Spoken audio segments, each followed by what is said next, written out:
अब आगे। इत्ती ने उस रेस्टोरेंट को देखा और फिर आहार्य की ओर देखकर मुस्कुराते हुए बोली, वाओ कितना खूबसूरत है ना, I really like it. I knew it, तुम्हें पसंद आएगा। इत्ती और आहार्य विंडो के पास वाली सीट पर आकर बैठ गए। हालांकि वो सीट पहले से बुक थी, लेकिन आहार्य ने इत्ती की जिद पर एक्स्ट्रा पे किया तो उन्हें वो सीट आसानी से मिल गई। वहां और भी लोग थे जो अपना मील एंजॉय कर रहे थे। माहौल काफी चीरफुल था। मैं वाइन ऑर्डर करूंगी और आप मुझे इसके लिए मना नहीं कर सकते, आहार्य ने अपनी आईब्रो रेस करते हुए कहा। और तुम्हें ऐसा क्यों लगता है कि मैं मना नहीं करूंगा? Because today is my day, और अगर मैं टल्ली हो गई तो आप है ना संभालने के लिए, और वैसे भी मुझे अपनी लिमिट्स पता है। लेट्स सी, बाद में शिकायत मत करना। हाँ भला मैं क्यों शिकायत करूंगी, बोलकर उसने कई सारी डिशेज को टिक कर दिया। थोड़ी देर बाद वाटर वो फॉर्म लेकर वहां से चला गया। इत्ती ने सर घुमाकर विंडो से बाहर आसमान में दमक रहे चांद को देखा और एक गहरी सांस लेते हुए खुशी से बोली, वाओ सब कितना अच्छा है ना। उसने सर घुमाकर आहार्य को देखा जो स्ट्रेट फेस के साथ बैठा था। उसका बोरिंग फेस देखते ही इत्ती की स्माइल गायब हो गई। आह, क्या आप गुस्सा हो गए? हाँ। उसका जवाब सुन इत्ती ने सर झटका और वापस खिड़की के बाहर देखते हुए बोली, हु केयर्स? तुम्हें फर्क नहीं पड़ता? आहार्य टेबल पर हल्का सा झुका। इत्ती भी उसी अंदाज में झुकते हुए बोली, पड़ता है ना, बट अभी ये काफी अनरीजनेबल था। यू मीन जब तुम रीजनेबल चीज के लिए गुस्सा करो तो मुझे तुम्हें इसी अंदाज से इग्नोर कर देना चाहिए? Don't you dare. इत्ती ने उसे एक टेढ़ी स्माइल पास की। कुछ देर बाद उनकी पूरी टेबल कोरियन डिशेज से सजी हुई थी। इत्ती आहार्य के मुंह के करीब अपनी चॉपस्टिक बढ़ाते हुए बोली, हम्मम। नो थैंक्स, तुम ही खाओ। इत्ती ने चॉपस्टिक में फंसी किमची को देख जवाब दिया, अरे ट्रीट मेरी तरफ से है और आप नहीं खाएंगे तो कैसे चलेगा? अब नखरे मत कीजिए, जल्दी से खाइए। आखिरी लाइन में उसने अपने दांत पीस लिए। आहार्य ने आखिर खा ही लिया। इत्ती ने एक्साइटेड होकर पूछा, कैसा लगा? साल्टी। उसने जल्दी से पानी पिया। इत्ती ने एक बाइट लिया और चबाते हुए बोली, टेस्ट बड्स खराब हैं आपके, ये बहुत टेस्टी हैं। इत्ती ने दोबारा उससे खाने के लिए नहीं पूछा। वो एक्साइटेड होकर एक एक कर सारी डिशेस ट्राई करने लगी। उसको जो पसंद आता है वो खा लेती और जो वेजीज उसको पसंद नहीं थे वो आहार्य की प्लेट में रख देती। तुम तो मुझे ट्रीट दे रही थी, उसे अपने आप को इग्नोर करता देख आहार्य ने उसका ध्यान अपनी ओर किया। इत्ती अपने मुंह में भरे खाने को चबाते हुए चॉपस्टिक से उसकी प्लेट की ओर इशारा करते हुए बोली, हाँ तो देखिए न, मैंने आपकी प्लेट में कितनी सारी चीजें सर्व की है। शर्माइए मत, आराम से खाइए। तुमने मुझे वही सर्व किया जो तुम्हें पसंद नहीं। ये तुम्हारी ट्रीट है। इत्ती ने आखिर में अपने मुंह में भरे फूड को निगला और पानी पीते हुए बोली, फूड वेस्ट करना अच्छी बात नहीं है ना, इसलिए मैंने आपको दे दिया, और वैसे भी मैंने आपको स्टार्टिंग में अपने हाथ से खिलाया था, हो तो गई ट्रीट। आहार्य कोई जवाब देता तभी उसका फोन वाइब्रेट हुआ। उसने कॉलर आईडी देखी। वो यहाँ बात नहीं कर सकता था क्योंकि यहाँ बहुत ज्यादा शोर हो रहा था।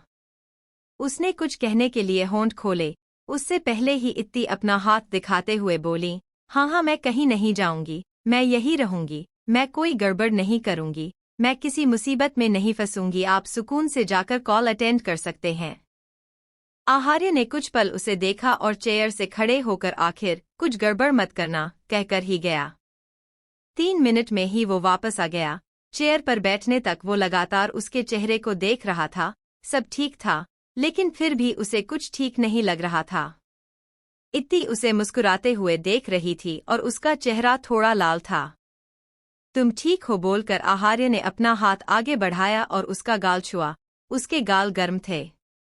तुम्हारा टेम्परेचर, कहते हुए उसकी नज़र साइड में रखी वाइन बॉटल पर पड़ी। आहार्य ने बोतल उठाई जो एकदम हल्की थी।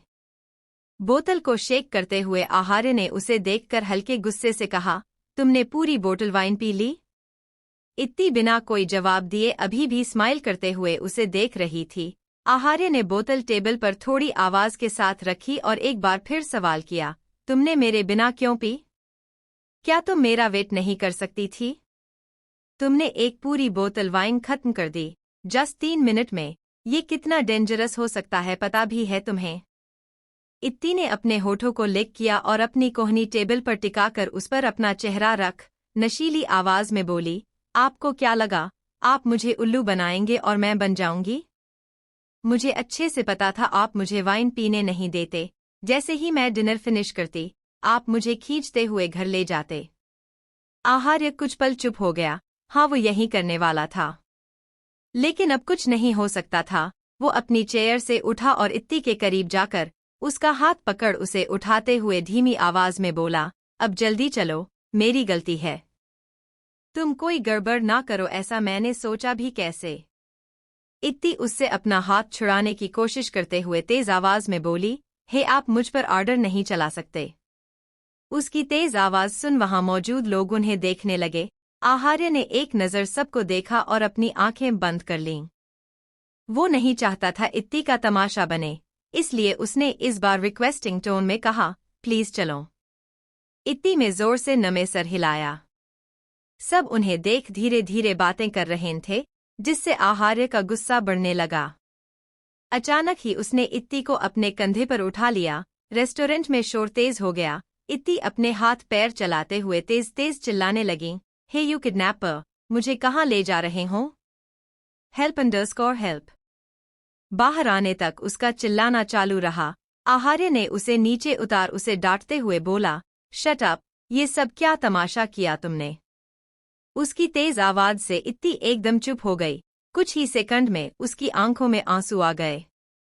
आहार्य ने फ्रस्ट्रेशन की एक गहरी सांस ली और उसके एक गाल पर अपनी हथेली रखते हुए बोला, गलती तुम्हारी थी ना, और अब तुम रो रही हो?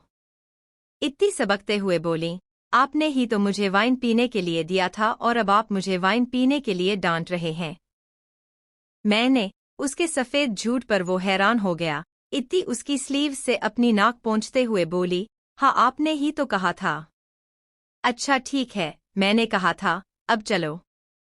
इत्ती अपनी जगह से 1 इंच नहीं हिली। अब क्या हुआ? मैं आपके साथ नहीं जाऊंगी, आपने मुझे डांटा। अच्छा सॉरी। इस वक्त वो खासा फ्रस्ट्रेटेड था। हाँ, इस बात से भी वाकिफ था कि यह तो अभी शुरुआत है। आप अपना सॉरी अपने पास रखो, मुझे नहीं चाहिए आपका सॉरी। अब मुझे एक नया हब्बी चाहिए।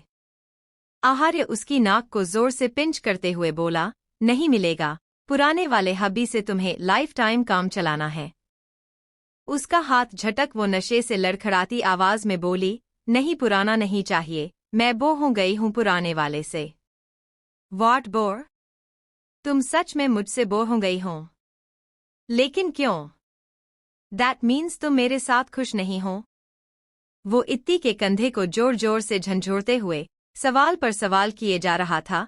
इत्ती की यह बात उसने खासी सीरियस ले ली थी।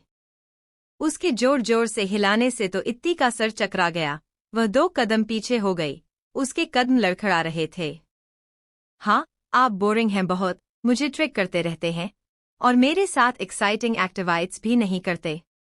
जहां तक मुझे लगता है, मैं तुम्हारी हर विश पूरी करता हूँ, पूरी कोशिश करता हूँ तुम्हें खुश रखूं। सड़क के बीचों बीच दोनों बहस कर रहे थे। एग्जैक्टली, ये सिर्फ आपको लगता है।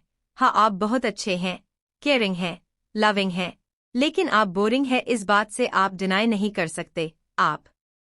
वो रुक गई। मैं क्या? आहार्य ने डेस्परेशन से पूछा। इत्ती आहार्य के पीछे की ओर देख रही थी। बताओ, मैं क्या? इतने में आहार्य के पीछे खड़े तीनों आदमी उन्हें घेर कर खड़े हो गए। ओह, तोता मैना बहुत हो गई गुटुरगू, हाथ खड़े करो। उसमें से एक ने अपने हाथ में पकड़ी नाइफ को हिलाते हुए उन्हें डराया। इत्ती अभी भी उन्हें ही पलकें झपकाते हुए देख रही थी। आहार्य ने तो उन पर ध्यान भी नहीं दिया, उन्हें ऐसे इग्नोर किया जैसे वो यहाँ हो ही न। आहार्य ने इत्ती का चेहरा पकड़ उसे अपनी तरफ देखने पर मजबूर किया। अब तुम मुझे गुस्सा दिला रही हो। उस आदमी ने देखा कि आहार्य उसे हल्के में ले रहा था। वो चाकू लेकर उसकी ओर बढ़ा। आहार्य का एक हाथ इत्ती के कंधे पर था, दूसरे हाथ से उसने बिना उसे देखे उसका हाथ पकड़ लिया जिसमें उसने चाकू थमा था और फिर से अपना सवाल दोहराया। इत्ती ने जब उस आदमी के हाथ में चाकू देखा तो जल्दी से आहार्य के सामने आकर खड़ी हो गई। उसकी हाइट आहार्य से बहुत कम थी। आर्य डोंट वरी, मैं आपको प्रोटेक्ट करूंगी। उसने अपने दोनों हाथ फैला लिए। आहार्य ने उस आदमी को झटका जिससे वो कुछ कदम दूर जाकर गिरा, साथ में उसका चाकू भी। वो इत्ती को हग कर उसके गाल पर किस करते हुए बोला, थैंक यू सो मच, तुम हो तो मुझे कोई डर नहीं।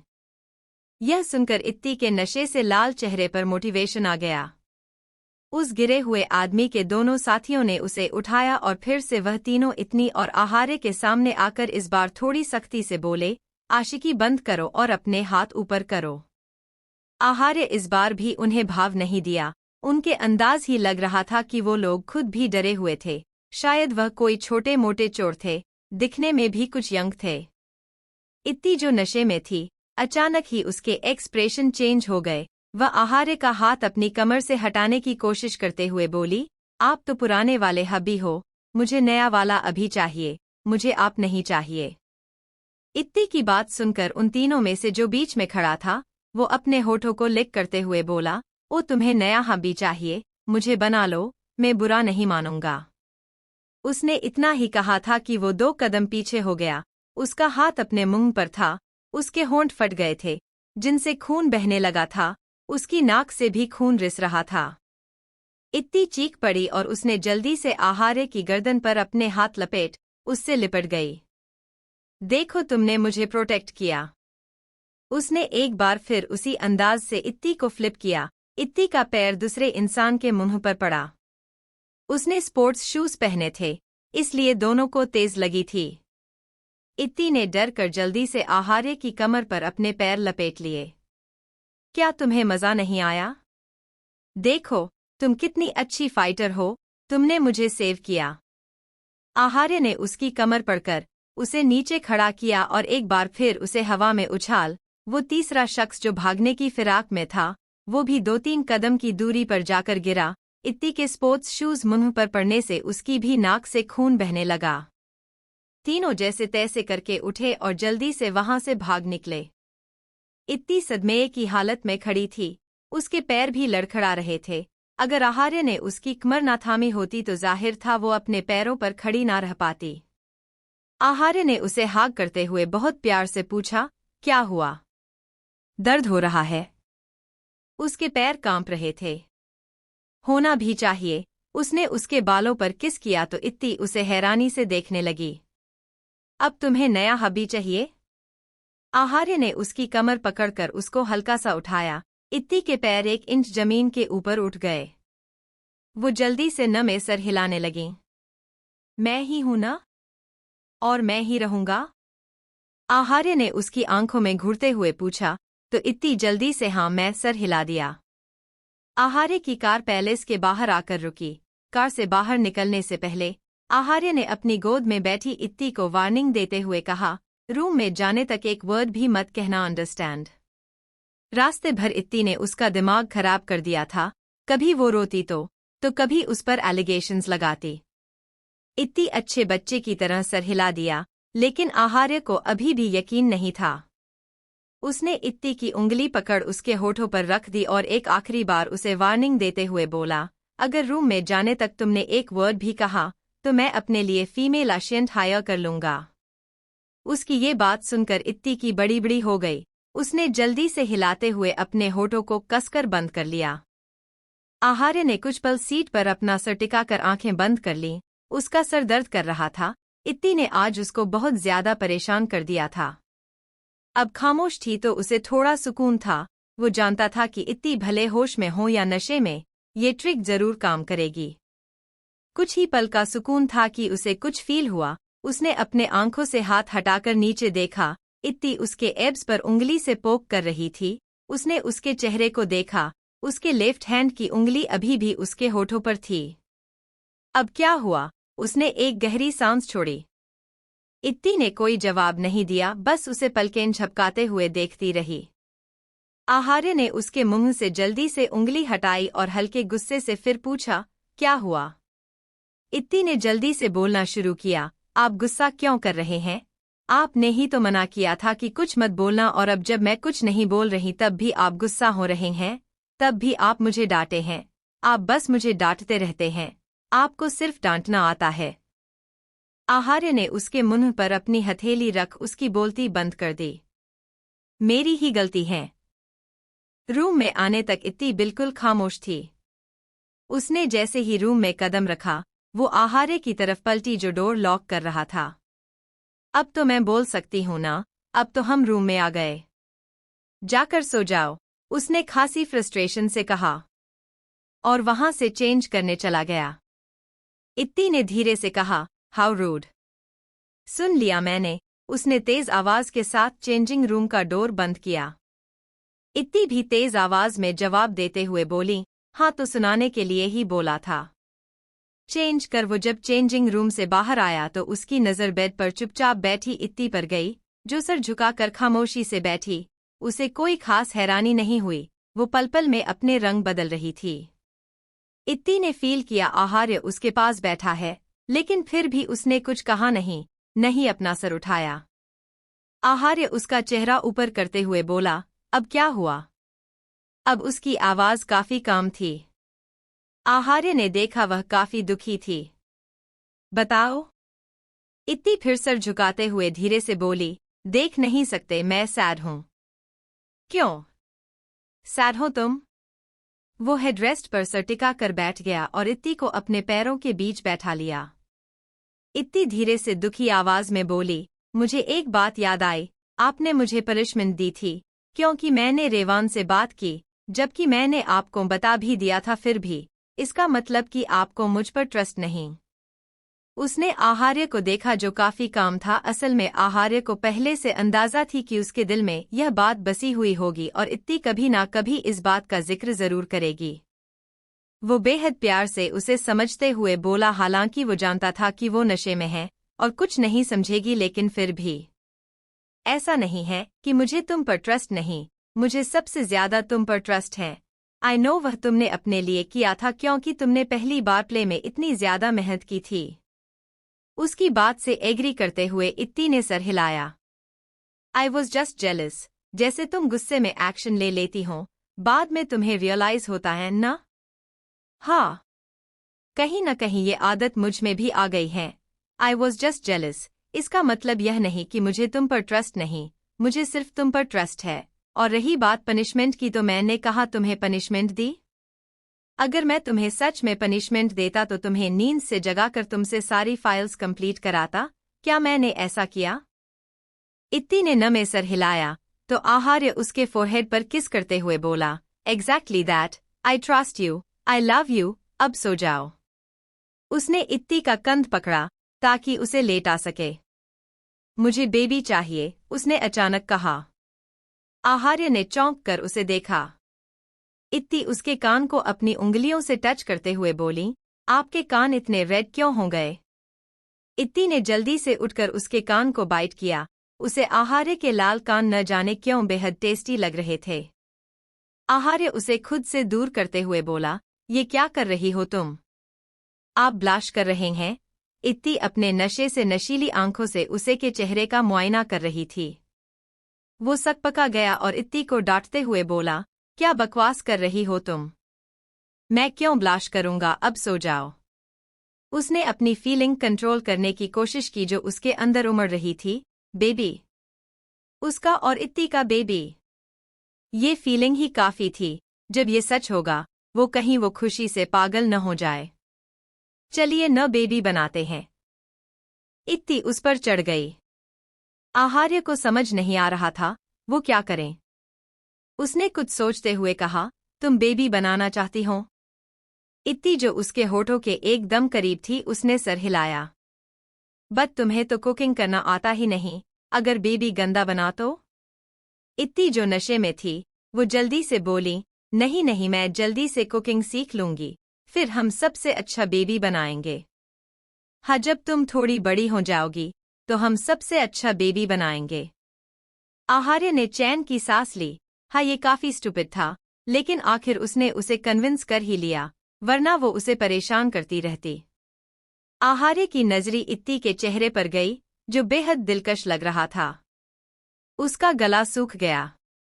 अब मुझे बेबी नहीं चाहिए, अब मुझे आप चाहिए। इत्ती ने आगे बढ़कर अपनी ज़बान से आहार्य के होंठ को लिक किया। जिससे हम प्यार करें, उसका टच ही काफी होता है। फिर इत्ती के ये हरकत तो आहार्य को मेस्मराइज कर दिया। आहार्य ने उसकी आंखों में देखते हुए उसे अपनी तरफ खींचा। इत्ती की आंखों में नशे के साथ थकान भी थी। वो हांफते हुए अपने ऊपर छाए आहार्य को देख रही थी। आहार्य ने उसके पसीने से तर माथे पर किस किया और उसकी साइड में लेट गया। वो इत्ती के ऊपर ठीक से ब्लैंकेट डालते हुए बोला, तुम्हें तो बच्चे पसंद नहीं। इत्ती का हांफना थोड़ा कम हो गया था। वो सर घुमाकर उसे देखते हुए थकी हुई आवाज में बोली, हाँ, क्योंकि सब बच्चे मेरे गोद में आते ही रोने लगते हैं। बदतमीज बच्चे, लेकिन हमारे बच्चे तो अच्छे होंगे ना। आहार्य हंस पड़ा।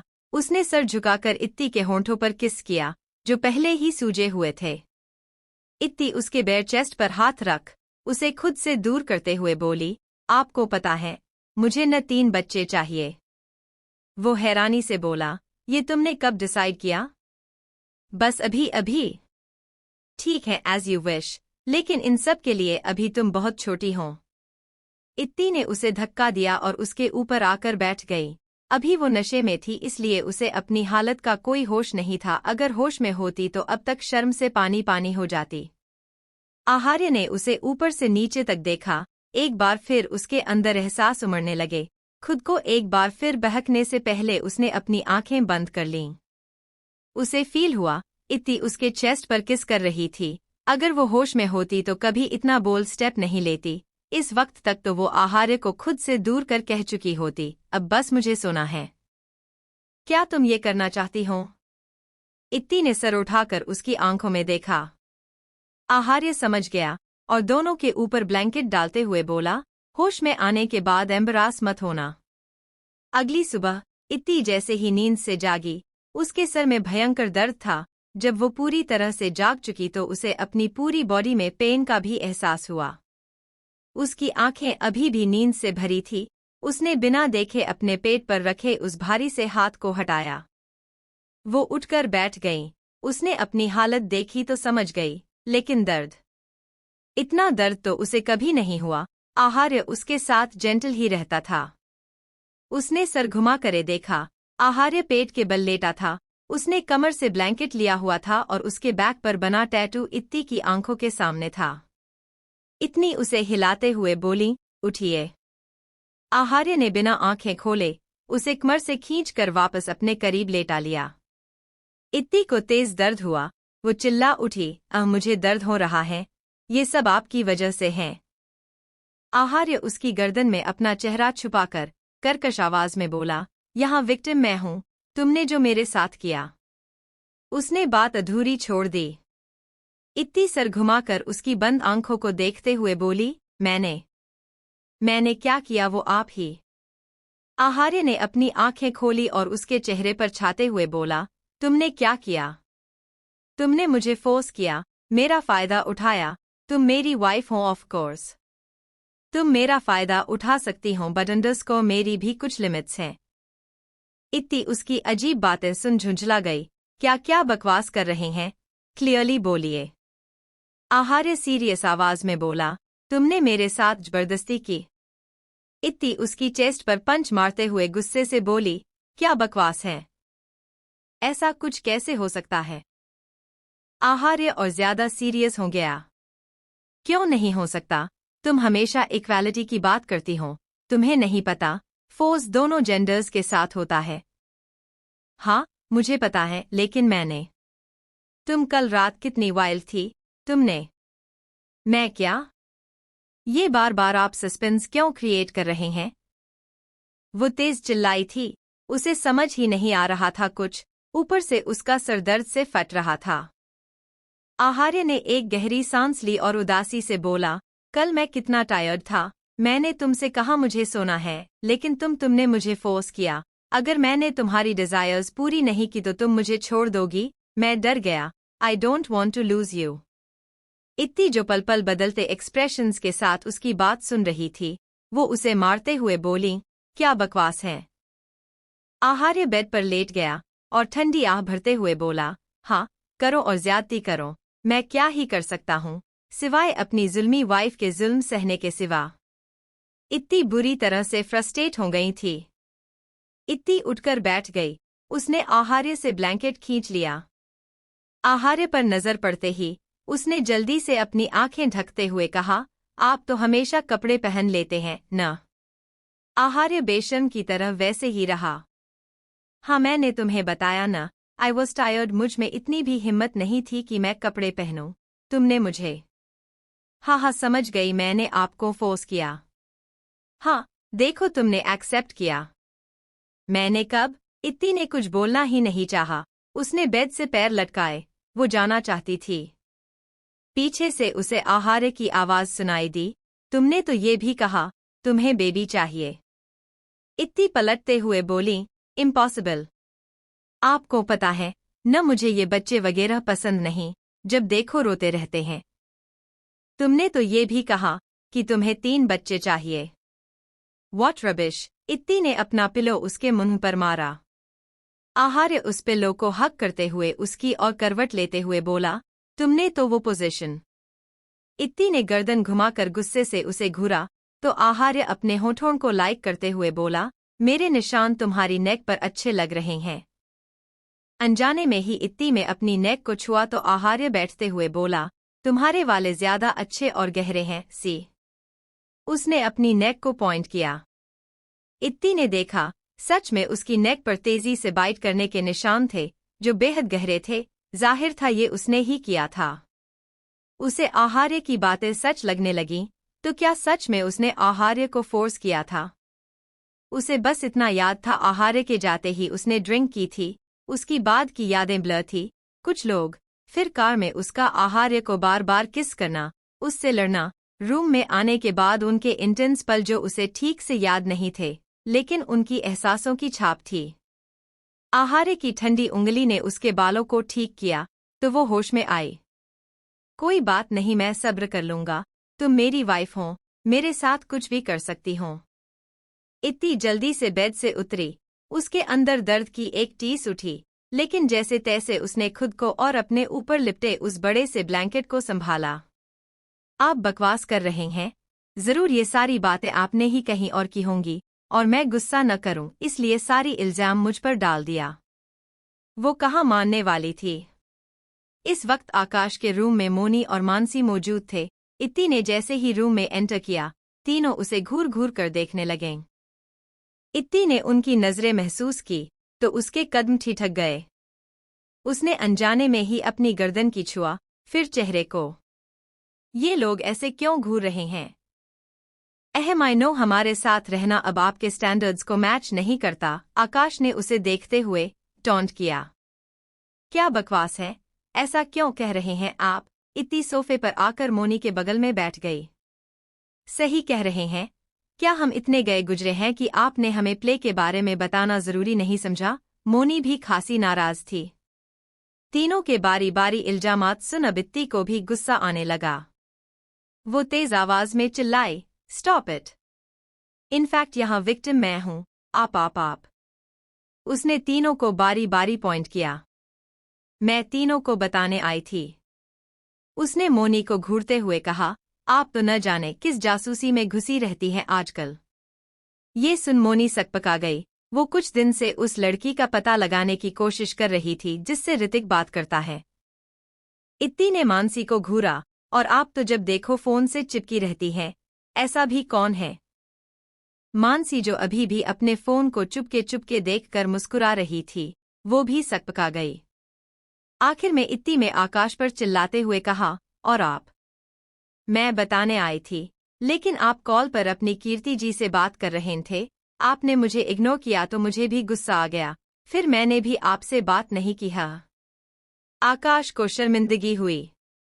इत्ती कुशन को अपनी गोद में रखकर मुंह फुला के बैठ गई। तीनों ने एक दूसरे को घूरा और एक साथ आकर उसके पैर के पास बैठकर अपने कान पकड़ लिए। इत्ती नजरें फेरते हुए बोलीं, अब क्या फायदा? आप लोग भी आते तो हम जरूर कुछ न कुछ कांड करते, कितना मजा आता। तीनों लगातार उसे मना रहे थे। आखिर इत्ती अपने दोनों हथेली आगे करते हुए बोली, ओक का अंडरस्कोर माफ किया। तीनों खड़े ही हुए थे कि इत्ती में अपनी बात पूरी की, only Moni the and Mansi दी को। आकाश एकदम से फिर नीचे बैठ गया और मोनी और मानसी इत्ती के बगल में आकर बैठ गए। मुझे क्यों नहीं, आप लोग मेरे साथ ही हमेशा पार्शियलिटी क्यों करती हैं? वो खासा नाराज हो गया।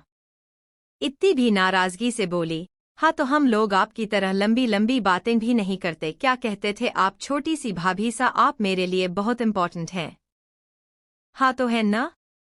इत्ती ने मुंह टेढ़ा किया, खाक इम्पोर्टेंट, जब से आपकी शादी फिक्स हुई है, आप तो हम लोगों को भूल ही गए। हीना दी, उसने मोनी को देखा तो मोनी उसका साथ देते हुए बोली, एग्जैक्टली। मतलब बीवी आई नहीं, बहनों और भाभी को अभी से भूल गए, जब आ जाएगी तो तब तो ये कहेंगे आप लोग कौन? इत्ती ने कहा। और नहीं तो क्या? भाभी सा ने आपकी इतनी हेल्प की, कीर्ति भाभी को कन्विंस करने में, आपने उन्हें एक थैंक यू गिफ्ट भी नहीं दिया।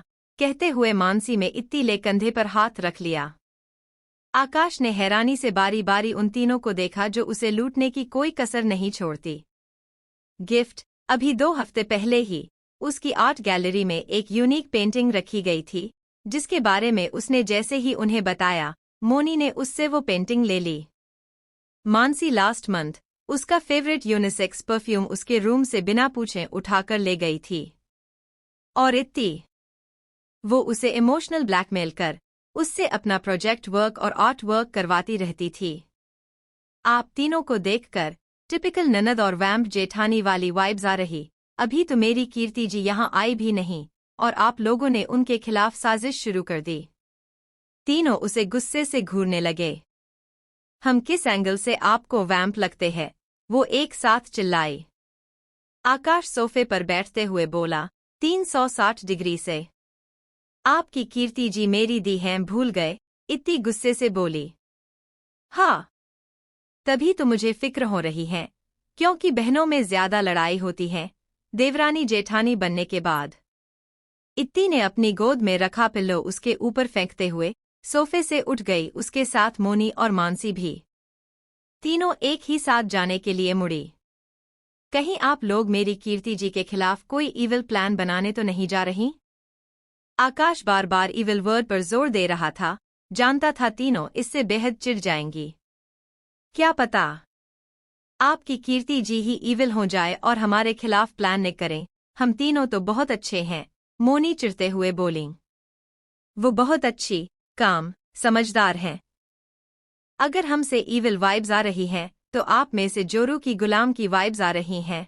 शादी हुई नहीं, जोरू के गुलाम बन गए, इत्ती ने टेढ़ी स्माइल के साथ कहा। आकाश चुप हो गया। तीनों लड़कियों ने प्राउड से एक दूसरे को देखा।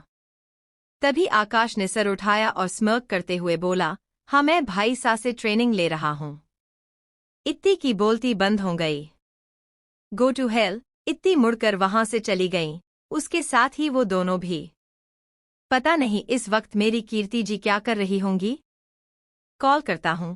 उसका मूड काफी अच्छा हो गया था। आज फाइनली पहली बार उसने तीनों की बोलती बंद कर दी थी, वरना हमेशा वो तीनों उसे ट्रॉमेटाइज करके निकल लेती थी। आज तीनों लड़कियां पूरे दिन मोनी के रूम में बैठी बात कर रही थी। उन्होंने मिलकर इतने दिन की बातें की और एक दूसरे को टीज किया। मोनी ने बता दिया कि वो इतने दिन से उस लड़की को लेकर परेशान है और ऋतिक को भी इग्नोर कर रही है।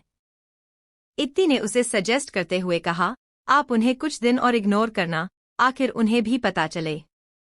मानसी ने भी आखिर एक्सेप्ट कर ही लिया कि वो अयान को डेट कर रही है। रात में जब इत्ती रूम में आई तो उसकी नज़र अपनी ट्रॉफीज पर गई। उसने दीवार पर बने फर्नीचर को देखा। वहां बहुत सी ट्रॉफीज रखी थी जो आहारे की थी, कुछ बिजनेसमैन ऑफ द ईयर, कुछ अदर अचीवमेंट की। वहां अलग अलग स्टाइल की काफी सारी ट्रॉफीज थी। इत्ती ने खुशी से अपनी ट्रॉफीज को देखा। वो स्टूल पर खड़ी आहारे की ट्रॉफीज को खिसकाकर एकदम बीच में जगह बना रही थी। मैं अपनी सबसे बीच में रखूंगी, उसने सब सेट किया। और अपनी दोनों ट्रॉफीज एकदम सेंटर पर रखकर अपने गाल पर हाथ रखे उन्हें निहारने लगी। हाय, मेरी वाली अलग ही शाइन कर रही हैं। अपनी आदत के मुताबिक वो एक्साइटमेंट में जैसे ही थोड़ा उछली, स्टूल हिल गया। अहे! इत्ती चीखते हुए जमीन पर पीठ के बल गिर पड़ी। उसे अपनी कमर में तेज दर्द का एहसास हुआ। अच्छा था वो सर के बल नहीं गिरी थी, वरना उसे खासी चोट आती। तेज दर्द के एहसास से उसकी आंखें भर आई। उसने उठने की कोशिश की लेकिन दर्द से हिल भी न सकी। एक ही मिनट गुजरा था कि रूम का डोर खुला और आहार्य अंदर आया। आदत मुताबिक उसकी नजर आते ही बेड पर गई, लेकिन वो खाली था। उसने नजरें घुमाई और इत्ती को ऐसे जमीन पर गिरे देख अपना ऑफिस बैग वहीं फेंकते हुए जल्दी से उसके पास आया। तुम ठीक हो? झुककर उसने इत्ती को उठाया। इत्ती दर्द से कराह रही थी। आपने मुझे गिरने से क्यों नहीं बचाया? आहार्य ने ध्यान से इत्ती को पेट के बल लेटाया। मैं अभी आया हूँ, जवाब देकर उसने इत्ती की टी शर्ट ऊपर की। कोई चोट नहीं थी, बस गिरने से दर्द हो रहा था। थोड़ा जल्दी नहीं आ सकते थे? इत्ती को तो अभी बहुत गुस्सा आ रहा था। वो आया भी तो 1 मिनट लेट। क्या ऐसा नहीं होता था जब भी हीरोइन गिरने वाली हो उसी वक्त हीरो उसे बचा लेता था? फिर उनका रोमांटिक मोमेंट। उसकी ही किस्मत इतनी खराब क्यों थी? दर्द, गुस्सा, झुंझलाहट, इस वक्त वो ये सारे इमोशंस फील कर रही थी। आहार्य ने साइड ड्रॉर से स्प्रे निकाला। वो उसकी कमर पर स्प्रे करते हुए फिक्र से बोला, क्या हुआ है तुम्हें? और तुम क्या कर रही थी स्टूल पर चढ़कर? कुछ हो जाता तो? उसके लहजे में इत्ती की लापरवाही के लिए नाराजगी भी थी। आहा, मैं अपनी ट्रॉफीज रख रही थी। हिलो मत। क्या मेरा वेट नहीं कर सकती थी? इतनी क्या जल्दी थी तुम्हें? स्टूपिड। मैं नहीं, आप स्टूपिड हैं। और आप इतना लेट क्यों आए? ये कोई टाइम है घर आने का? वहीं रह जाते। दर्द होने से उसे बेहद गुस्सा आ रहा था, ऊपर से आहार्य की 1 मिनट की देरी। अगर वो आधे 1 घंटे बाद आता तो उसे इतनी डिसअपॉइंटमेंट ना होती। आज मैं जल्दी आया हूँ, उसने अपने फोन उसके चेहरे के सामने किया। इत्ती ने देखा, अभी 9 ही बजे थे और आहार्य 11 बजे बाद आता था। हाँ, तो जल्दी आकर भी क्या उखाड़ लिया हम्मम? गिर तो गई न मैं वैसे भी। बकवास बंद करो और हिलना भी। क्या यहाँ दर्द हो रहा है? उसने एक जगह हाथ रखा। इत्ती ने मुंह फुलाते हुए जवाब दिया, खुद पता लगाइए, कहाँ गई आपकी इंटेलिजेंस? आहा, वो चीखी। हम्मम मतलब यही दर्द है। आहार्य उसकी उस जगह पर मसाज करने लगा। इत्ती दर्द से चिल्लाते हुए बोली, ऐसा क्यों किया आमने? तुमने ही तो कहा अपनी इंटेलिजेंस का यूज करिए, मैंने तो तुम्हारी बात ही मानी है। काफी देर से आहार्य उसकी चोट पर मसाज कर रहा था। अब भी दर्द हो रहा है? इत्ती ने करवट ली और उसे फ्लर्टी नजरों से देखते हुए बोली, दर्द तो कब का चला गया, लेकिन आपकी मसाजिंग टेक्निक यूएफएफ, ये बिजनेस वगैरह छोड़िए, इससे अच्छा थाईलैंड चले जाइए और स्पा खोल लीजिए। ऊपर से आप इतने हैंडसम भी हैं। उठकर उसने आहार्य के सीने पर हाथ रखा। आहार्य उसका हाथ हटाते हुए बोला, रेस्ट करो। कहकर वो बेड से उठा, उसे चेंज करना था। अरे एक तो मैं आपको इतना अच्छा आइडिया दे रही हूँ, आपका हैंडसम फेस ही काफी है, लड़कियां क्या लड़के भी आपसे मसाज। तभी वो आहार्य की गोद में थी। क्या तुम फिर से वही पेन फील करना चाहती हो? आहार्य ने उसके चेहरे को घूरते हुए कहा। इत्ती ने नमे सर हिलाकर जल्दी से उसकी गर्दन में अपने हाथ लपेट लिए। बकवास करना बंद करो और रेस्ट करो, बोलकर उसने फिर से इत्ती को बेड पर लेटा दिया। अगली सुबह कॉलेज जाने के लिए इत्ती की नींद अपने आप खुल गई। उसने टाइम देखा, अभी 4 ही बज रहे थे। कितना सोते हैं आप? अब तो एक्सरसाइज भी नहीं करते। ऐसा ही रहा तो आपके 8 पैक्स एब्स जल्द ही फैमिली पैक बन जाएंगे। वो आहार्य की उठाने लगी। तुम इतनी जल्दी क्यों उठ गई? सोकर उठने से उसकी आवाज बेहद चार्मिंग थी। इत्ती यों करते हुए बोली, क्यों मैं जल्दी नहीं उठ सकती क्या?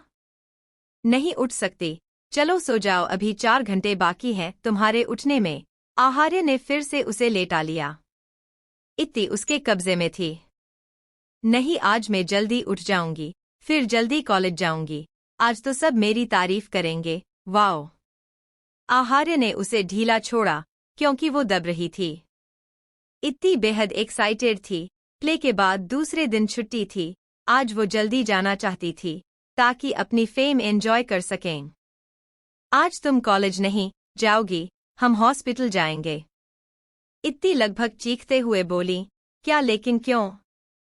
आज जाना तो सबसे इम्पोर्टेंट है। टेस्ट कराने की कहीं तुम्हारी बैक पर कोई इंटरनल चोट तो नहीं आई। बाद में चलेंगे संडे को। उस दिन जब सब मुझे ट्रोल करने वाले थे, तब तो आपने मुझे जबरदस्ती भेजा थे। मुझे सामना करना चाहिए ये वो। मुझसे बहस मत करो। आहार्य ने उसके होंठों पर किस करने लगा। इत्ती से दूर होकर उसने अपने होठों को लिक करते हुए इत्ती को करीब से देखने लगा। सुबह 10 बजे इत्ती की नींद आँख खुली। उसे आहार्य की गर्म सांसें अपने कान पर महसूस हो रही थी। इत्ती उसका चेहरा नहीं देख सकती थी क्योंकि उसका चेहरा इत्ती की गर्दन में छुपा था। आहा, उठिए, कितने भारी हैं आप। इत्ती ने उसके शोल्डर्स को हिलाते हुए उसे उठाने की कोशिश की, लेकिन उसमें जान ही कहाँ बची थी। इस वक्त वो बेहद एग्जॉस्टेड फील कर रही थी। Did you enjoyed? आहार्य ने धीमे से उसके कान में सांस छोड़ी और उसके बालों से सर निकालकर उसे देखने लगा। एंजॉय? हाँ, इत्ती ने नजरें फेर ली। तुमने ही तो ये चाहती थी ना? वो इत्ती के गालों पर अपने सख्त होठ चलाने लगा। कहा था लेकिन 4 घंटे तक नहीं। इसमें मैं कुछ नहीं कर सकता। जब तुम कसकर आंखें बंद कर लेती, तुम्हारा लाल चेहरा, तुम्हारी तेज सांसें, ये सब मुझे उकसाती हैं। वो इत्ती के ऊपर से जैसे ही उठा, इत्ती ने सिसकी भरी। दर्द हो रहा है? नहीं, वो उठकर बैठ गई और आपने आप को अच्छे से ब्लैंकेट से कवर करने लगी। जाइए न, उसने अपने करीब बैठ आहार्य को देखकर कहा। हम्म। आहार्य ने ब्लैंकेट समेत उठने लगा तो इत्ती दूसरी साइड से ब्लैंकेट को खींचते हुए बोली, अरे! आप इसे क्यों ले जा रहे हैं? मैं ऐसे ही थोड़ी ना जा सकता हूँ। उसने ब्लैंकेट का दूसरा किनारा अपनी कमर पर लपेटा हुआ था। इत्ती झुंझलाते हुए बोली, लेकिन मैंने इससे खुद को कवर किया है। हाँ, मैंने भी किया है। जिस हालत में तुम हो मैं भी हूँ। उसका जवाब सुन इत्ती चिढ़ते हुए जमीन पर पड़े कपड़ों पर इशारा करते हुए बोली, वो रहें आपके कपड़े। क्लियरली बोलो, तुम मुझे ऐसे ही देखना चाहती हो? ये प्लाटिंग कब से करने लगीं? कौन देखना चाहता है? कुछ भी मतलब। इत्ती ने देखा वो उसके करीब आ रहा था। वो अपने सर को भी ब्लैंकेट से ढकते हुए बोली, अब नहीं, बिल्कुल नहीं, कल भी, फिर आज भी और फिर से बिल्कुल नहीं। आहार्य ने उसके सर से ब्लैंकेट खींचा। मैं तो रात में सोच रहा था, तुम भी ना, कितना डर्टी माइंड हो गया है तुम्हारा। इत्ती के सारे टेस्ट हो चुके थे और रिपोर्ट्स भी नॉर्मल थी। दोनों हॉस्पिटल से बाहर आए। आहार्य ने इत्ती का हाथ पकड़ा हुआ था, फिलहाल वो कॉल पर था। इत्ती जो इधर उधर देख रही थी, अचानक उसकी नजर में कोई आया। उसने अपने गॉगल्स निकाले। हाँ, वो वही थी। वो एक्साइटेडली उसके पास जाने के लिए आगे बढ़ी, लेकिन एक ही कदम बढ़ा पाई, उसका हाथ आहार्य ने पकड़ा हुआ था। आहार्य ने कॉल काट किया और इत्ती के कंधे पर हाथ रखते हुए बोला, बताओ। उसने उस ओर देखा जहां इत्ती देख रही थी। बस कुछ लोग आ जा रहे थे, ऐसा तो कुछ नहीं था। कुछ नहीं, इत्ती ने मान लिया, जस्ट उसकी गलतफहमी थी। वो यहाँ कैसे हो सकती थी? उसका हाथ छोड़। आहार्य ने उसके शोल्डर्स पर हाथ रख इस बार उसे अपने और करीब कर लिया। जाते हुए एक नज़र फिर उसने उस ओर देखा जहां इत्ती देख रही थी। रात के वक्त इत्ती बेड पर टेक लगाए बैठी अपने हाथ में पकड़ी नॉवल को देख रही थी। वो बस देख ही रही थी, उसका ज़हन कहीं और था। आहार्य जो उसके नज़दीक बैठा अपना पेंडिंग ऑफिस वर्क कर रहा था, उसने अचानक सर घुमाया तो इत्ती की खोया हुआ देख उसके हाथ से बुक छीन लिया। क्या हुआ? वो जैसे नींद से जागी। यही मैं पूछ रहा हूँ, क्या हुआ है तुम्हें? आहार्य ने लैपटॉप बंद किया और उसके और ज्यादा नजदीक जाकर बैठ गया। इत्ती ने उसके कंधे पर सर रख लिया। वो आज न मैंने हॉस्पिटल से बाहर निशा को देखा, आई एम नॉट श्योर। तो तुम पूरे दिन से ये सोच रही थी? वो जैसे नाराज था। नहीं उसका पेट। आई थिंक वो प्रेग्नेंट थी। उसने उससे शादी क्यों की? उसका ऑलरेडी बॉयफ्रेंड था, फिर अचानक शादी। वो अब हम लोगों से बात भी नहीं करती। क्या नाम है उसके हस्बैंड का? इत्ती ने याद करने की कोशिश की। रणवीर का जिक्र होते ही आहार्य के चेहरे पर बेहिसाब गुस्सा था। ओ, तुम अपने डैड का वेट कर रहे हो? वो नहीं आएंगे। इस बार भी तुम अपना बर्थडे पर इंतजार ही करते रह जाओगे। उन्हें तुमसे और तुम्हारी माँ से कोई मतलब नहीं। हाँ, मेरे सामने ज्यादा बनने की जरूरत नहीं। तुम्हारी और तुम्हारी माँ की इतनी औकात नहीं जो हमारे स्टैंडर्ड मैच कर सकें, कहकर उसने उसे ढकेल दिया। तुम्हारी माँ तो नौकरानी थी, सिर्फ तुम्हारी वजह से चाचा को उनसे शादी करनी पड़ी। मोम कहती है तुम्हारी मोम बहुत घटिया है। उन्होंने अपनी दोस्त का प्यार छीन लिया। सच स्लट शी इज। आज का दिन कितना अनलकी है। इनफैक्ट तुम कितने मनहूस हो। आज तुम्हारा बर्थडे है। आज ही के दिन मेरे चाचा और दादा सा मुझे छोड़कर चले गए। आहार्य का कोई जवाब न सुन इत्ती ने उसके कंधे से सर उठाकर उसे देखा। यह आपको क्या हुआ? उसने आहार्य का चेहरा अपने हाथ में लिया। वो अपना माथा पकड़े गहरी गहरी सांसें ले रहा था। आहार्य ने उसका हाथ हटाया और खुद को नॉर्मल दिखाते हुए बोला, आई एम ओके। आपके सर में दर्द हो रहा है? इत्ती के फिर सवाल किया। उसे बहुत फिक्र सता रही थी। सच में आहार्य का सर बेहद दर्द कर रहा था। उसने बस सर हिलाया और हेड्रेसी पर सर टिका लिया। जरूर आपका माइग्रेन बढ़ गया होगा। वेट, आपकी मेडिसिन कहाँ है? वो बेड से उतरने लगी ताकि उसकी मेडिसिन ला सकें। तभी आहार्य ने उसका हाथ पकड़ उसे रोक दिया। यहीं रहो। मेडिसिन नहीं, बस मेरा सर दबा दो। आहार्य ने उसे देखते हुए धीमी से कहा। उसके ठीक से बैठते ही आहार्य ने उसकी गोद में सर रख लिया। इत्ती धीरे धीरे उसका सर दबाने लगी। ये पहली बार नहीं था, वो कई बार उसका सर दबा चुकी थी। इत्ती को पता था उसे माइग्रेन था। किसी दिन वो बेहद थक कर आता तो वो उसके बिना कहें भी उसका सर दबा देती थी। काफी देर तक कमरे में खामोशी थी, जो इत्ती को कहाँ हजम थी। अपनी उंगलियां धीरे धीरे उसके स्कैल्प पर चलाते हुए वो धीरे से उस पर झुकाते हुए बोली, मैं कितनी अच्छी वाइफ हूं ना? आहार्य ने अपनी आंखें खोली। दोनों का चेहरा इत्ती के लंबे बालों से ढक गया था। सबसे अच्छी। उसकी आंखें, चेहरा और आवाज तीनों अब हमेशा की तरह बेहद काम थे।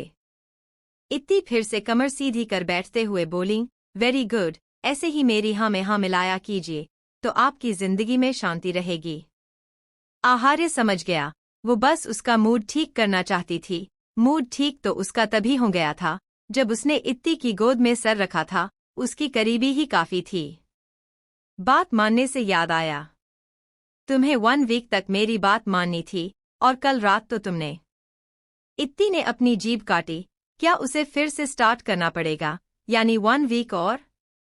उसने हड़बड़ाते हुए कहा, अरे कल तो मैं ड्रंक थी और ड्रिंक करने के बाद तो इंसान वो इंसान नहीं रहता, कोई और बन जाता है। दैट मीन्स कल वो मैं होकर भी नहीं थी। उसने सांस छोड़ी और आहार्य को देखा। वो भी उसे ही देख रहा था। वो उसकी आंख पर हाथ रखते हुए बोली, अच्छा अब कुछ मत बोलिए वरना हेडेक बढ़ जाएगा। Only rest. तुम आज उस लड़की को लेकर हॉस्पिटल गए? प्यार हो गया क्या तुम्हें उससे? तेज सिंह जी ने अपने सामने बैठे रणवीर को देखते हुए पूछा। रणवीर ने सिगार का एक लंबा कश लिया और सांस छोड़ी। इस बार उसके मुंह से खूब सारा धुआं निकलने लगा, जिससे तेज सिंह को भी खांसी आ गई। उन्हें खांसते देख वो मुस्कुराया। प्यार है? आपने नहीं कहा था वो लड़की हमारे काम आएगी? इसलिए अब तक वो यहाँ है, वरना मेरा तो कब का उससे मन भर गया। ऊपर से साली ने अपनी प्रेगनेंसी की बात मुझसे इतने दिन तक छुपा कर रखी। एक वो बोझ कम थी जो एक और लिए घूम रही है। कहते हुए रणविजय गुस्से से तमतमा गया। ओह, तो तुम फिर से उसे अबॉर्शन के लिए लेकर गए थे? तेज सिंह जी ने जैसे किया। रणविजय ने बस सर हिलाया और गुस्से से बोला, कब तक मुझे उसे झेलना होगा? किसी काम की नहीं है वो। बहुत काम की है वो। उसका इस्तेमाल कर तुम उस लड़की को हासिल कर सकते हो। दोस्त है न वो उसकी। मछली के लिए चारा डालो। रणवीर बोरियत से बोला, वो लड़की अब नहीं चाहिए मुझे वो। तेज सिंह चौंक गए। कुछ महीने पहले तक उनका यही बेटा इत्ती से शादी करने के लिए मरा जा रहा था। अपने डैड के एक्सप्रेशंस देख वो अपने हाथ में पकड़ी सिगार को बेरहमी से मसलते हुए बोला, इसे पीजिए। ये तो यूज्ड है। तेज सिंह जी नासमझी से उस मसली हुई सिगार को देखने लगे। एग्जैक्टली, वो यूज्ड है। अब मुझे उसमें इंटरेस्ट नहीं। बचपन में मैं अपनी यूज्ड की हुई चीजों को उसे देकर उसे नीचा दिखाता था। अब मैं उसकी यूज्ड की हुई चीज के लिए उससे लड़ूंगा तो वो मेरा मजाक नहीं उड़ाएगा? उसने दांत पीसते हुए कहा और टेबल पर रखे शराब के ग्लास को उठाकर एक ही सांस में पी गया। तेज सिंह जी को अपने बेटे की बेवकूफी भरी सोच पर बेहद गुस्सा आ रहा था। उन्होंने दांत पीसते हुए कहा, तुम निहायती बेवकूफ हो। वो लड़की उसके लिए सबसे प्रेशियस है, न कि कोई यूज्ड चीज। रणवीर ने लगातार 3 ग्लास खत्म कर दिया था। उसे हल्का नशा छाने लगा। आप ज्यादा सोच रहे हैं डैड। आप ही तो कहते हैं न, औरत की वैल्यू तब तक ही रहती है जब तक वो हासिल न हो जाए। आपने ही कहा था आप मॉम के दीवाने थे जब तक आपकी उनसे शादी नहीं हुई। बोल वो जोर से हंसने लगा। मैं खुद अग्री करता हूँ। पहले मुझे अपनी बीवी, क्या नाम है उसका? एनीवेज जो भी हो, मुझे उसके साथ सोने में मजा आता था। बट अब तो मेरा उसे देखने का भी मन नहीं करता। बोर हो गया मैं उससे। तेज सिंह जी टेबल पर हाथ मारते हुए गुस्से से बोले, बकवास बंद करो। वो हमारी तरह नहीं है। वो उससे बहुत प्यार करता है, खुद से भी ज्यादा। नहीं वो तुम्हारी तरह है जो अपनी बीवी से बोर हो जाए। हाँ, वो मेरी तरह बन भी नहीं सकता। वो हमेशा से बेवकूफ था। डैड आपको याद है न, कैसे हमेशा अपनी माँ की साड़ी का पल्लू पकड़े रहता था, हमेशा उसके आसपास रहता था। और वो जब वो अपने बर्थडे पर अपनी माँ के साथ पूरी रात बाहर गार्डन में खड़े होकर चाचा का वेट करता था, जबकि चाचा तो मोहिनी आंटी। उसकी हंसी और आवाज रुक गई। वो अपने गाल पर हाथ रखे अपने सामने खड़े तेज सिंह को गुस्से से देखने लगा, जो खुद बेहद गुस्से से उसे देख रहे थे। दोबारा इस बात का जिक्र अपनी ज़बान पर मत लाना। ये बात 4 दीवारी के अंदर अपना दम तोड़ चुकी है। इसलिए आज हम जिंदा हैं। जिस दिन उसके सामने आए या उसे सबूत मिला। वो चुप हो गए और काफी देर तक उसे घूरते रहें। दूर खड़ा विशाल जल्दी से उनके करीब आते हुए बोला, तुम माँ एम को लोकल मार्केट चलने के लिए कह रही हो? Are you mad? तीनों लड़कियां हैरानी से उसे देखने लगीं। वो तो दूर खड़ा था ना? तो फिर उसने कैसे सुना? विशाल अपने सीने पर रिस्पेक्टफुली अपनी हथेली रखते हुए बोला, एक्चुअली मैम मैंने इनकी लिप रीडिंग की। दैट मीन्स आप दूर होकर भी इतनी देर से हमारी बात सुन रहे थे। इत्ती ने आंखें बड़ी की। विशाल इनोसेंटली सर हिलाते हुए बोला, यस मैम मैंने सब सुना। ये सुनकर इत्ती ने अपने सर पर हाथ मारा और आगे उसे इग्नोर कर सुहानी से बोली, मैं चलूंगी। वो बेहद एक्साइटेड थी। बट माँ एम, विशाल ने फिर कुछ कहना चाहा। मैंने बात कर ली है उनसे। अब विशाल क्या ही कुछ कह सकता था। उसका मुंह बंद कराने के बाद वो फिर से सुहानी को देखते हुए बोली, जल्दी चलो, मैं बहुत एक्साइटेड हूँ। मैंने कभी लोकल शॉप से शॉपिंग नहीं की, आज फाइनली मुझे मौका मिला है। सुहानी को बेहतर महसूस हुआ। पहले उसे इत्ती के आगे लोकल मार्केट कहने में झिझक महसूस हो रही थी। इत्ती ने उन्हें अपनी कार से चलने के लिए ऑफर किया, जिसे वो मान गए। कार में इत्ती ने क्यूरियस होकर पूछा, वैसे तुम शादी कर लोगी तो तुम्हारी पढ़ाई? अम्मम कहीं ऐसा तो नहीं तुम्हारे घर वाले तुम्हें फोर्स कर रहे हैं? उसके सवालों पर फुल स्टॉप देते हुए सुहानी ने शांति से कहा, ऐसा कुछ नहीं है। हमारे चोल में इस एज में सबकी शादी हो जाती है और मेरी मम्मी चाहती है मैं शादी कर लूँ। मैं उनकी कोई बात नहीं टालती। और रही बात स्टडीज की, इतनी मुश्किल से मुझे ये अपॉर्चुनिटी मिली है।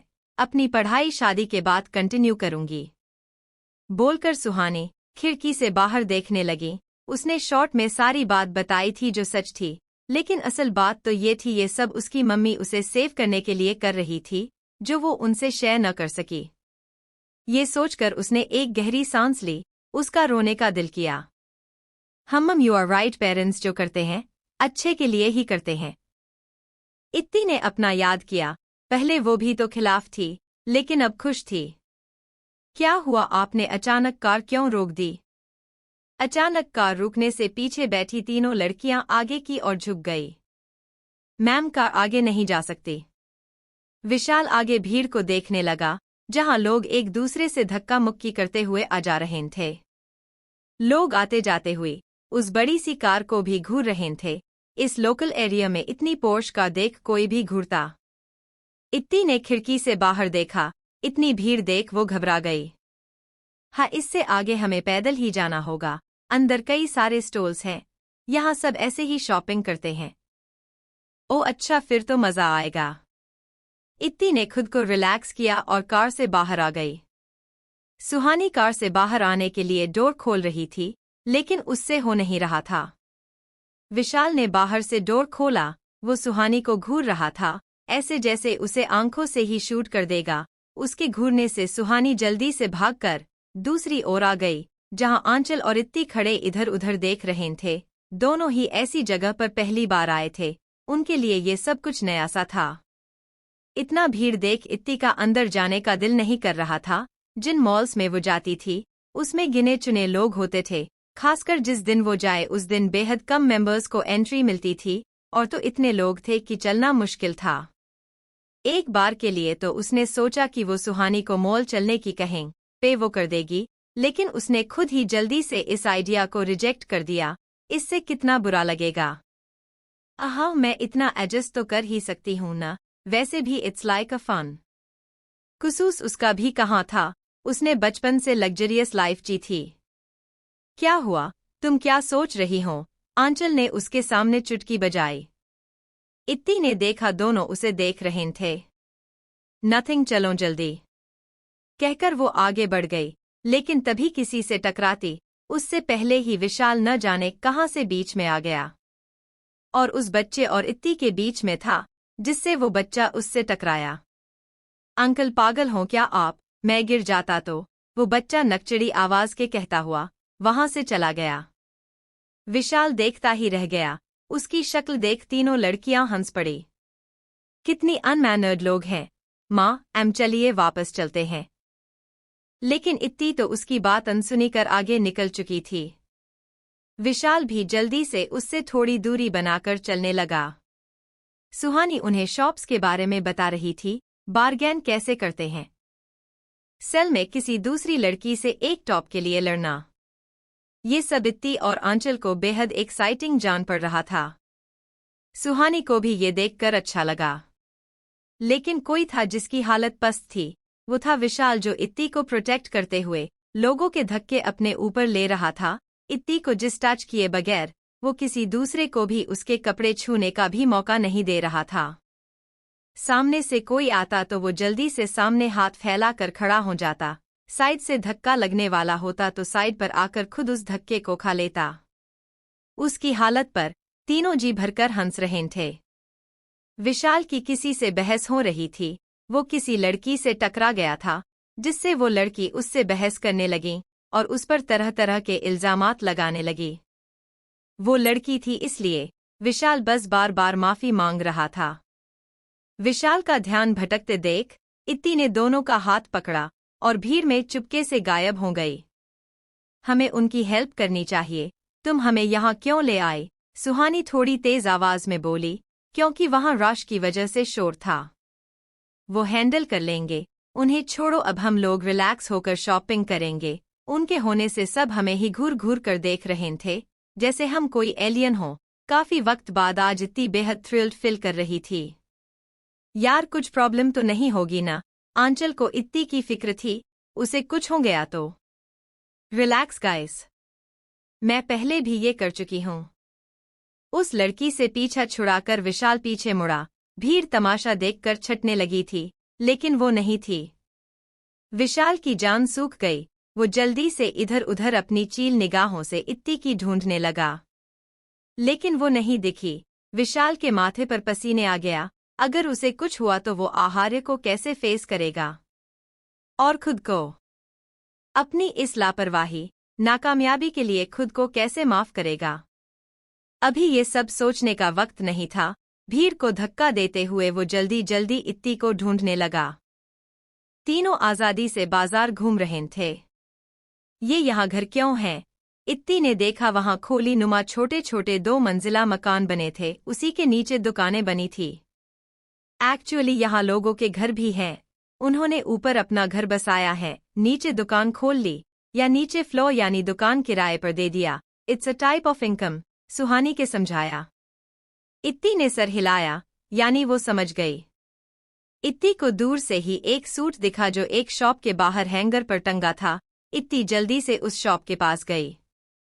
वाओ, ये कितना ब्यूटीफुल है न? वो सर उठाकर ऊपर टंगे गुलाबी सूट की तरफ उंगली से इशारा करते हुए बोली। सूट देख, सुहानी की आंखें चमक उठी। वाह, कितनी पारखी नजरें हैं यार तुम्हारी। मैं तो पूरा दिन लगा देती हूँ इस कोयले की खान में एक हीरा ढूंढने के लिए। उसकी बात सुन इत्ती खुद को शाबाशी देते हुए बोली, आई कैन डू एनीथिंग। इतने में ही दुकानदार ने वो सूट निकालकर उन्हें दे दिया। वो अपना काम करते हुए उस सूट की खासियत, यानी उसका कपड़ा, डिजाइन सब बताने लगा। सुहानी के उसकी बातें बीच में काटते हुए सूट की प्राइस पूछी। दीदी बस 1500 इंच, वो हंसते हुए बोला। ओ, हम ले रहे हैं। तभी इत्ती की बात काटते हुए सुहानी ने एकदम से कहा, 500। इत्ती और आंचल उसे देखने लगे। दुकान ने पहले साफ इनकार किया। ये तो ज्यादा ही कम है, आप 1000 दे दीजिए, वो खिसियानी हंसी हंसते हुए बोला। इत्ती को तो ये सही लगा, उसने 500 आरएस काम कर दिए। वो फिर कुछ कहती उससे पहले ही सुहानी उन दोनों का हाथ पकड़ उन्हें वहां से ले जाते हुए बोली, सैम, ऐसा ही सूट हमने 95 नंबर दुकान पर देखा था। 800 में बोला उन्होंने, लेकिन वो 500 में देने में राजी थे। हम वहीं से ले लेंगे। इत्ती धीरे से बोली, तुमने झूठ क्यों बोला? चुप रहो, अभी बुलाएगा, सुहानी फुसफुसाते हुए बोली। लेकिन कौन? आंचल ने अभी कहा ही था कि पीछे से दुकानदार उन्हें आवाज देते हुए बोला, अच्छा ठीक है दीदी, ले जाइए। आखिर में उसने ड्रेस पैक कर उन्हें देते हुए ये कहना नहीं भूला, आपने बड़ा नुकसान करा दिया मेरा। लेकिन कोई बात नहीं। उसकी शॉप से गुजरते ही इत्ती सुहानी गुस्सा करते हुए बोली, यार उन्हें नुकसान हुआ, हमें किसी के साथ ऐसा नहीं करना चाहिए। चलो उन्हें पूरे पैसे देकर आते हैं। देखा नहीं तुमने वो कितना सैड साउंड कर रहे थे। आंचल भी इत्ती की बात से एग्री थी। सुहानी इत्ती के गाल खींचते हुए बोली, यू साउंड इनोसेंट, बट यहाँ ऐसे ही होता है, उन्हें कोई नुकसान नहीं हुआ। वो लोग जानबूझकर प्राइस ज्यादा बताते हैं। तुम्हें लगता है अगर उन्हें नुकसान होता तो वो हमें ये ड्रेस देते? हम उन्हें भी मालूम है, हम झूठ बोल रहे थे कि हमने ऐसी कोई ड्रेस देखी। वो एंड तक कोशिश करते हैं कि उनका ज्यादा से ज्यादा प्रॉफिट हो, लेकिन घाटे का सौदा नहीं करते। Wits a business. सुहानी ने उन्हें ऊपर ऊपर से समझाया, जिसे थोड़ा बहुत समझकर इत्ती अपने होठों को लिक करते हुए बोली, बट जब तुमने एकदम से 1000 ड्रॉप्स कम किए थे तो इतना एम्बेरेस फील हो रहा था। आई फील लाइक कि मैं अपना चेहरा छुपा लूं। फर्स्टली आई थॉट कहीं अंकल गुस्सा होकर हम लोगों को शॉप से बाहर न निकाल दे। इत्ती की बात और उसका क्यूट सा फेस देख सुहानी जोर से हंस पड़ी। इत्ती नाराजगी से बोली, तुम इतना क्यों हंस रही हो? मैंने कोई जोक तो नहीं सुनाया? सुहानी अपनी हंसी काबू कर बोली, सॉरी। एक्चुअली मुझे अपने बचपन की याद आ गई। जब मम्मी पहले बार्गेन करती थी तो मैं अपना फेस छुपा लेती थी। मुझे बहुत शर्म आती थी। वो इतना ज्यादा प्राइस कम बताती, फिर शॉपकीपर से एंड तक बहस करती थी। मुझे उन पर गुस्सा आता कि जितने वो मांग रहा है दे दे, न बहस करने की क्या जरूरत। बट जैसे जैसे वक्त गुजरा मुझे एक एक रुपए की कीमत समझ आने लगी। अब तो मुझे बार्गेन करने में मजा भी आता है। आखिर तक आते आते उसका हंसता चेहरा फीका पड़ गया। मेरा घर बस दूसरे मोहल्ले में ही है, क्या तुम लोग चलोगे? उसने टॉपिक चेंज करते हुए कहा। इत्ती और आंचल एक दूसरे को देखने लगे। डोंट वरी, ज्यादा दूर नहीं है, बस 5 मिनट की दूरी पर। हम विशाल को भी वहीं बुला लेंगे हम। आखिर में दोनों राजी होकर उसके घर की ओर चल दिए। अपने चोल के मैन गेट पर पहुंचकर सुहानी बोली, इस वक्त तो मम्मी जॉब पर गई होंगी। क्या जॉब करती हैं तुम्हारी मम्मी? इत्ती ने सवाल किया। अरे वो सिंह। ये कैसे आवाज है? इत्ती उस ओर इशारा करते हुए बोली। विशाल पूरे मार्केट में इत्ती को ढूंढ चुका था, लेकिन वो नहीं मिली। अब उसे डर सताने लगा, साथ ही इत्ती की फिक्र भी हो रही थी, वो अपने बॉस को कैसे फेस करेगा। अब एक ही ऑप्शन था, उसने अपना फोन निकाला और किसी को कॉल मिलाया। आहार्य का कैबिन। ऋतिक उसकी ओर एक फाइल बढ़ाते हुए बोला, मैंने पता किया है। वो रणवीर आया था उस दिन हॉस्पिटल अपनी वाइफ का अबॉर्शन कराने, लेकिन डॉक्टर ने मना कर दिया, क्योंकि इससे उसकी वाइफ की जान जा सकती थी। डॉक्टर ने बताया कि वो तब भी राजी था। उसने डॉक्टर को धमकी दी, लेकिन आखिरी वक्त पर उसकी वाइफ भाग गई। आहार्य ने फाइल खोली। सबसे पहले कुछ सोनोग्राफी इमेजेस थी, जिसे देखे बगैर उसने पेज पलट दिया। बॉस, आपने मैम को जाने की परमिशन क्यों दी? अगर वो किसी मुसीबत में फंस गई तो? आहार्य फाइल से नजरें हटाकर उसे घूरते हुए बोला, व्हाट यू मीन? मेरी वाइफ कोई ट्रबल मेकर है? उसने इतना ही कहा था कि साइड में रखा उसका फोन वाइब्रेट होने लगा। ऋतिक ने उड़ती नजर फोन स्क्रीन पर डाली। वो हंस न दे, इसलिए उसने अपने होंठों को दबा लिया। विशाल का कॉल देखते ही आहार्य ने बिना देरी किए कॉल पिक किया। कॉल पर उसकी बातें सुनते हुए वो अपने माथे को अपनी इंडेक्स फिंगर से सहला रहा था। वो तुम्हें बेवकूफ बनाकर चली गई और तुम बन गए? यही हार्ड ट्रेनिंग ली है तुमने? अगर उसे कुछ हुआ तो I will cut you into small pieces. Call काटकर उसने ऋतिक को देखा, जो उसके देखते ही अलर्ट हो गया था। उस एरिया के रोड साइड सर्विलेंस को हैक करके फुटेज भेजो मुझे, बोलकर वो अपनी चेयर से उठा और अपना फोन और कार की कीज लेकर वहां से जल्दबाजी में चला गया। इतनी जल्दी से चोल के अंदर गई, जहां से आवाजें आ रही थी।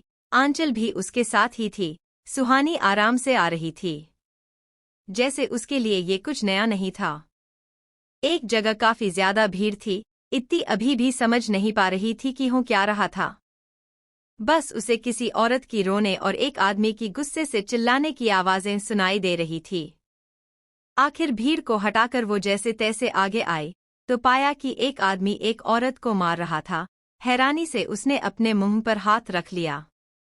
उससे बर्दाश्त नहीं हुआ, उसने एक कदम उनकी ओर बढ़ाया। तभी किसी ने उसका हाथ पकड़ लिया। इत्ती के देखा वो सुहानी थी। सुहानी उसे खींचते हुए भीड़ से बाहर ले आई। ये सब क्या, छोड़ो, we have to help her. और ये लोग ऐसे इडियट्स की तरह तमाशा क्यों देख रहे हैं? इत्ती ने अपना हाथ छुड़ाकर हल्के गुस्से से कहा। छोड़ो, वो उन दोनों की पर्सनल लाइफ है। वो दोनों हस्बैंड वाइफ हैं और वो आदमी नशेड़ी है। जब वो जुए में हार जाता है तो ऐसे ही अपना गुस्सा अपने बीवी बच्चों पर निकालता है। यहाँ ये कुछ नया नहीं। हस्बैंड है तो हस्बैंड की तरह भावे करे न। हस्बैंड है तो उसे क्या लाइसेंस मिल गया उसे मारने पीटने का? इनफैक्ट हस्बैंड है तो उसकी रिस्पॉन्सिबिलिटी है अपनी वाइफ को प्रोटेक्ट करने की, उसकी रिस्पेक्ट करने की। इत्ती ने अपना हाथ छुड़ाया।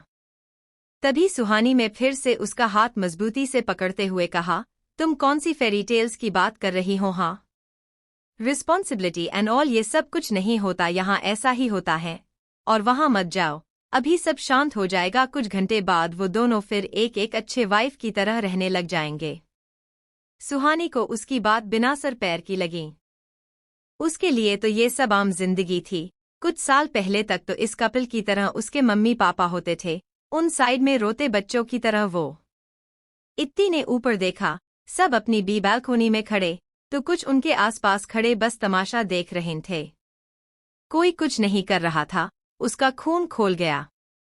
कितने बेकार लोग हैं, कुछ कर क्यों नहीं रहे, बस देख रहे हैं जैसे कोई मूवी हो।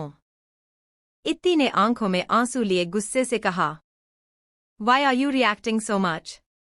It's normal, वो हस्बैंड वाइफ का मैटर है। वैसे भी शादी के बाद एक लड़की पर उससे ज्यादा हक उसके हस्बैंड का होता है। तुम तो ऐसे रिएक्ट कर रही हो जैसे तुमने पता नहीं क्या देख लिया होगा। जब हमारी शादी होगी तब हमें भी अपने हस्बैंड के अकॉर्डिंग चलना पड़ेगा। बस आई विश हमारा लक अच्छा हो कि वो अच्छा हो, एब्यूजिव न हो। सुहानी ने उसे समझाया। उसे समझ नहीं आ रहा था वो रो क्यों रही थी। कैसे सोच है तुम्हारी? हक एंड ऑल, अगर हस्बैंड का हक है तो वाइफ का भी है। इट्स नॉट नॉर्मल, ये डोमेस्टिक वायलेंस है। ऐसे सरेआम इंसल्ट करना मारना, ये पार्टनर की डिसरिस्पेक्ट है। ऐसा इंसान हस्बैंड क्या इंसान कहलाने के लायक नहीं, और कोई भी लड़की ऐसी डिसरिस्पेक्ट बर्दाश्त कैसे कर सकती है। इत्ती की आंख से लगातार आंसू बह रहे थे।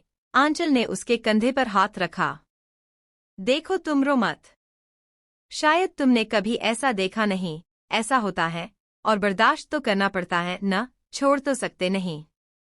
माँ बाप की बदनामी होगी और सोसाइटी ताने देगी सो अलग। इत्ती ने आगे उसकी कोई बात नहीं सुनी।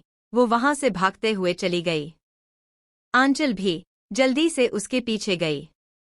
सुहानी का हाथ हवा में रह गया, जिसे इत्ती अभी छुड़ा कर गई थी। इसे क्या हुआ? इतना रिएक्ट क्यों कर रही है? उसने देखा तमाशा देख सब अपने अपने घर जा चुके थे। वो औरत भी अपने शराबी पति को उठाकर अपने घर के अंदर ले गई, जो उसे मारते हुए बेहोश हो गया था। वो इत्ती के पीछे नहीं गई। उसके पापा के आने का वक्त हो गया था। अगर वो गई तो उन्हें खाना कौन देगा? अगर उन्हें वक्त पर खाना नहीं दिया तो वो भी वही पागलपन करेंगे जो कुछ देर पहले उस आदमी ने किया। इत्ती रोते हुए उस कच्ची सड़क पर भाग रही थी। उसके ज़हन से वो मंजर निकलने को तैयार ही नहीं था। ऐसे ही थी वो, सेंसिटिव, किसी चीज़ को जोड़ी बर्दाश्त नहीं पाती जब तक कोई उसे प्यार से न समझाए, और जो उसने अभी देखा ऐसा कुछ तो उसकी दुनिया में था ही नहीं। उस आदमी की जाहिलियत, कैसे वो उस औरत को लातों से मार रहा था। उसने दादा, बाबा, भाई तो अपनी वाइफ से कितना प्यार करते थे। हाथ उठाना तो दूर, तेज आवाज में भी बात नहीं करते थे। और आहार्य, हाँ उसका अपना पति, सबसे अलग, सबसे मुख्तलिफ। उसे तो उसने करीब से जाना था। कितनी परवाह करता था वो उसकी हर विश पूरी करना। डिसरिस्पेक्ट तो बहुत दूर की बात थी। उसने सबके सामने उससे कभी रूडली बात भी नहीं की। ऐसा भी तो नहीं था उसे गुस्सा नहीं आता था। हाँ वो शॉर्ट टेम्पर्ड नहीं था, लेकिन सेंट भी नहीं था। इतना तो जान ही गई थी वो, किसी की बदतमीजी, गलतियां सहन नहीं करने वाला वो। उसकी हर अनरीजनेबल जिद, बदतमीजियां, गलतियां बर्दाश्त कर लेता था, क्योंकि वो उसकी वाइफ थी। यही तो ये रिश्ता है जो आहार्य और उसका है, जो उसके पेरेंट्स, भाई भाभी, दादा दादी का है। न कि वो जो सुहानी ने कहा, नहीं वो जो उसने अभी देखा। भागते हुए वो बस यही सब सोच रही थी। पीछे आंचल उसे रुकने को कह रही थी, लेकिन वो सुन कहाँ रही थी। इत्ती, आंचल चिल्लाई। इत्ती रुक गई। सामने से एक ब्लैक कार तेज से आ रही थी। एकदम से उसे कुछ सूझा नहीं, तो उसने अपने चेहरे को हाथों से ढक लिया। वो कार उससे 3 हाथ की दूरी पर रुक गई। कोई बैक सीट से बाहर आया, अपने चेहरे पर गुस्सा, फिक्र, बेचैनी लिए वो लंबे कदमों से इत्ती की ओर बढ़ने लगा। इत्ती ने जब कार रुकने की आवाज सुनी तो धीरे से हाथ हटाया। अपने करीब बढ़ते हुए उसे देखकर उसका दिल, दिमाग, ज़हन पुरसुकून हो गया। ये क्या हरकत थी? तुम्हें मेरी परवाह कब होगी? क्यों तुम हमेशा मेरी जान सुखाती रहती हो? आहार्य उसका बाजू झंझोड़ते हुए उस पर अपना फिक्र, गुस्सा, बेचैनी जाहिर कर रहा था। I love you. आप इतने अच्छे क्यों हैं? I really love you so much. I can't explain और express how much I love you. अचानक ही वो उसके गले लगते हुए, रोते हुए बोली। आहार्य का हाथ, जिससे वो उसे खुद से दूर करने वाला था, क्योंकि इस पल वो उसकी हरकत से गुस्सा था, वो हवा में रह गया। उसकी बातों से वो जम सा गया।